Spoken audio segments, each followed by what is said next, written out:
ভেসে যায় তোমার উড়া চুলে, তুমি হাসলে। তানজিম সায়রা তটিনী নামের সাথে যেন কেমন জানি এক সখ্যতা রয়েছে তার সৌন্দর্যের। প্রথমেই তাকদির রয়েছে ওয়েব সিরিজের ছোট একটি চরিত্র, তারপর বিজ্ঞাপন থেকে মডেলিং, আর তারপর বর্তমান সময়ে উদীয়মান সম্ভাবনায় খ্যাতিমান একজন অভিনেত্রী। বলছি তানজিম সায়রা তটিনীর কথা। তিনি বর্তমানে বাংলাদেশি নাটকের সম্ভাবনাময় এক তরুণ নক্ষত্র। তানজিম সায়রা তটিনী নামটা বর্তমান সময়ে বেশ চর্চায় রয়েছে। মূলত আউটস্ট্যান্ডিং পারফরমেন্স এবং তার বিউটি লুক নজর কেড়েছে দর্শকদের। ক্ষণিকের ব্যবধানে মিডিয়া অঙ্গনে বিরল এক জায়গা অর্জন করে নিয়েছেন এই অভিনেত্রী। দেখতে যতটা আকর্ষণীয় তার চেয়েও অধিক আকর্ষণীয় হচ্ছে তার কাজগুলো। নিয়মিত অভিনয় করে চলেছেন দেশের সবচেয়ে আলোচিত সুপারস্টার এবং নির্মাতাদের সাথে, এবং ধারণা করা হচ্ছে খুব শীঘ্রই তিনি জায়গা করে নেবেন মেহজাবিন চৌধুরী, তানজিন তিশা, কেয়া পায়েলের মতো সুপারস্টার অভিনেত্রীর তালিকায়। বর্তমানে দেশের ইয়াং জেনারেশনের ক্রাশ হিসেবে বিশেষ পরিচিত পেয়েছেন তিনি।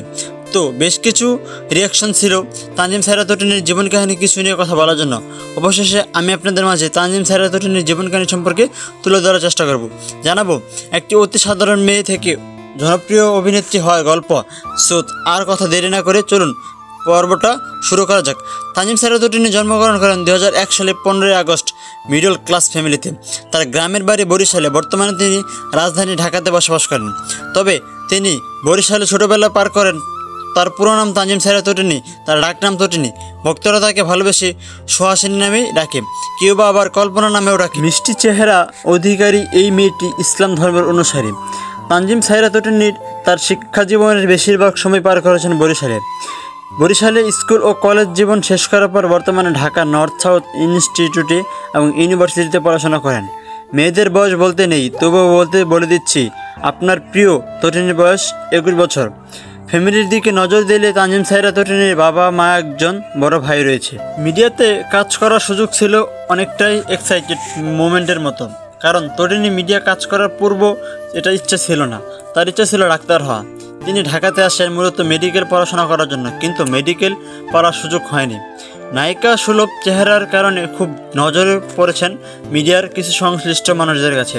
অফার আসে ফেয়ার অ্যান্ড লাভলির বিজ্ঞাপনের অডিশন দেওয়ার, কিন্তু অডিশন দিলেও সুযোগ পাননি ফেয়ার অ্যান্ড লাভলির বিজ্ঞাপনের অভিনয় করার। তবে তার অডিশনের কিছু ফটো দেখে মিডিয়া ও সংশ্লিষ্টের ভালো লেগে যায়। তটিনী পুরো প্যারাশুটের বিজ্ঞাপনে অভিনয়ের অফার পায়, আর এখান থেকে তানজিম সায়রা তটিনীর মিডিয়ার জীবন শুরু হয় এবং তিনি সেখান থেকে শুরু করেন মিডিয়ার জগৎ। তারপর হইচই এই জনপ্রিয় একটি ওয়েব সিরিজ তকদির এর ছোট একটি সাংবাদিকের চরিত্র ও ফ্লো শুরু করার সুযোগ হয়। তটিনী চঞ্চল চৌধুরীর অনেক বড় ভক্ত হওয়ার কাজটি করেছিলেন।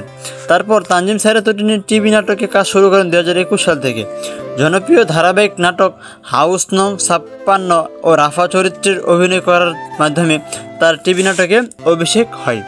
নাটকটিতে আরফান নিশোর ছোট বোনের চরিত্রে অভিনয় করার মাধ্যমে আলোচনায় আসেন।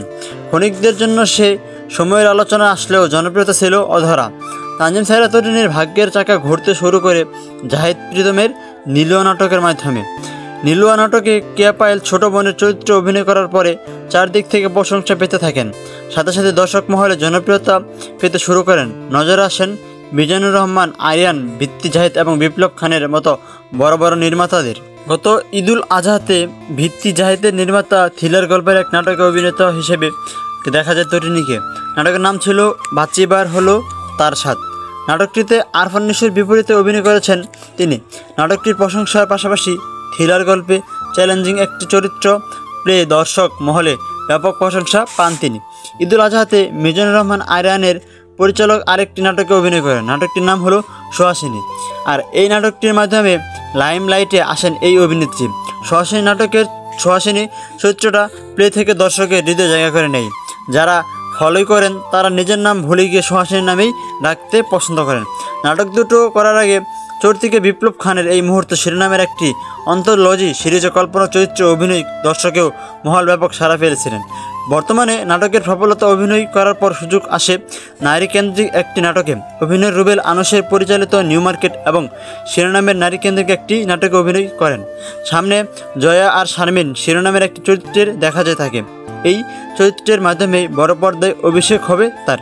সিনেমাটির নির্মাতা হলে বিপ্লব খান আর সিনেমাটির তরুণীর সাথে অভিনয় করবেন জয়া আহসান। সিনেমাটির শুটিং চলেছে, খুব শীঘ্রই আমরা সিনেমাটি উপভোগ করতে পারবো। তানজিম সায়রা তটিনী শুধু একজন অভিনেত্রী নন, তিনি গাইতে ও আঁকতে পছন্দ করেন। তিনি মূলত শখের বসে গান করেন। চলুন তার কণ্ঠে একটি গান শুনে আসি। তুমুল ও বাতাসে ভেসে যাই শুধু কসমের মধু গান মহালয় বাতাসে। তানজিম সায়রা তটিনী ছবি আঁকতে পছন্দ করেন, আঁকানোর করানোর এবং সময় মানুষ ঘরবন্দি ছিল, তখন তটিনী সময়কে কাজে লাগিয়ে আঁকাকি করে ফেলেছেন। তখন তিনি ছিলেন আঁকা ছবি কিছু দৃশ্য। তানজিম সায়রা তটিনীর ভবিষ্যৎ পরিকল্পনা হচ্ছে ধীরে ধীরে সামনের দিকে যে এগিয়ে যাচ্ছে। জনপ্রিয়তার জন্য তিনি কখনো সস্তা মার্কা নাটকে অভিনয় করবেন না এবং কি ভিউয়ের পিছনে ছুটবেন না। তিনি ট্রেন্ডের সাথে গা ভাসিয়ে চলতে থাকুক এবং নন স্টাইলিশ বিশ্বাসী। বর্তমানে তার ভবিষ্যৎ পরিকল্পনা আপাতত মতামত কি সে বিষয়ে পথে হাঁটছে কিনা কমেন্টে জানিয়ে দিন। তানজিম সায়রা তটিনীর জীবন নিয়ে বানানো আমাদের এই ভিডিওটি কেমন লাগলো, ভালো লাগলো অবশ্যই লাইক দিবেন। পরবর্তী ভিডিওটি আপনারা কোন অভিনয় শিল্পীর এবং কার জন্য চান অবশ্যই কমেন্টে জানাবেন। সো ভিডিওটা এখানে শেষ করছি। আসসালামু আলাইকুম।